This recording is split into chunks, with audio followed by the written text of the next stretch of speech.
Monsieur le maire, chers collègues, comme l'a rappelé Jean-Yves Sécheresse, vous demandez aujourd'hui l'avis du conseil municipal sur le projet d'exploitation géothermique de la NAP pour la climatisation et le chauffage d'un immeuble tertiaire neuf de 7 étages dans le 7e arrondissement, au moyen d'un doublage de forage captage du projet. L'étude d'impact de l'installation révèle que son fonctionnement sur une année entraînera localement un réchauffement des eaux de la nappe de 5,7 degrés pour un volume annuel d'environ 121 000 m3. Des chiffres élevés lorsque l'on connaît la densité d'installations de pompage qui existe déjà sur Lyon et particulièrement sur les secteurs de la Pardieu et de Germain. Par ailleurs, et cela est indiqué dans le rapport, il existe toujours un risque de contamination bactériologique de la nappe, ce qui poserait, vous en conviendrez, un problème sanitaire et écologique majeur. Cette demande d'autorisation est d'autant plus surprenante que le rapport ne donne aucune information sur la qualité énergétique du futur bâtiment.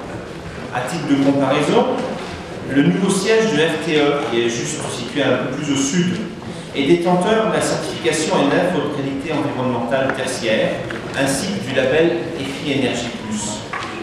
Aujourd'hui, sur des bâtiments neufs, la priorité doit être de produire des bâtiments passifs et offrant donc une très grande qualité environnementale. Ceci est d'autant plus important, et nous en avons parlé plusieurs fois durant ce conseil, dans un contexte de réchauffement climatique. Les nappes phréatiques sont fragiles et très impactées par le réchauffement climatique. C'est pourquoi les élus, les indépendants, demandent depuis plusieurs années des informations sur les outils mis en œuvre par la ville de Lyon pour suivre la qualité des eaux des nappes phréatiques sur notre territoire. En effet, ces dernières années, les pompages au niveau des nappes se sont multipliés. Les parkings souterrains, privés au public, mais aussi les lignes de métro ont profondément modifié les courants qui irriguent ces nappes sur l'ensemble du territoire lyonnais. Le projet d'une gare souterraine à Pardieu et d'un tunnel ferroviaire Saint-Clair-Guillotière risque d'amplifier dramatiquement cette problématique. Or, à notre connaissance, hormis une étude en cours de la REAL, nous n'avons aucune visibilité globale sur cette question pourtant si cruciale dans la préservation de notre patrimoine environnemental. Et pourtant, il suffit d'échanger avec les établissements qui sont climatisés en utilisant cette richesse naturelle pour savoir qu'il existe déjà des problèmes de niveau et de réchauffement de la nappe. L'offre de froid proposée par Dalkia ne changera pas significativement les choses, puisque derrière l'offre commerciale, c'est malgré tout la nappe phréatique qui est sollicitée.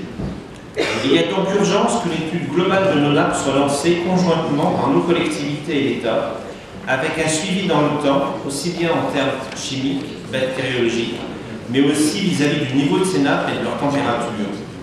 Nous avons les moyens nécessaires pour surveiller en temps réel la nappe, notamment avec les sondes de suivi de température et de conductivité qui sont déjà installées dans les forages précédents. C'est pourquoi les élus et les indépendants demandent aujourd'hui la création d'un observatoire des nappes phréatiques et des eaux souterraines du territoire lyonnais.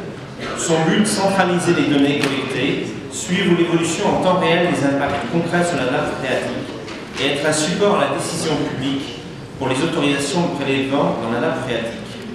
En attendant sa mise en œuvre, il est indispensable de décider un moratoire sur les forages dans la nappe, aussi faute d'éléments tangibles suffisants pour garantir la préservation de cette dernière. C'est pourquoi les élus des indépendants voteront contre cette délibération. Je vous remercie. Merci.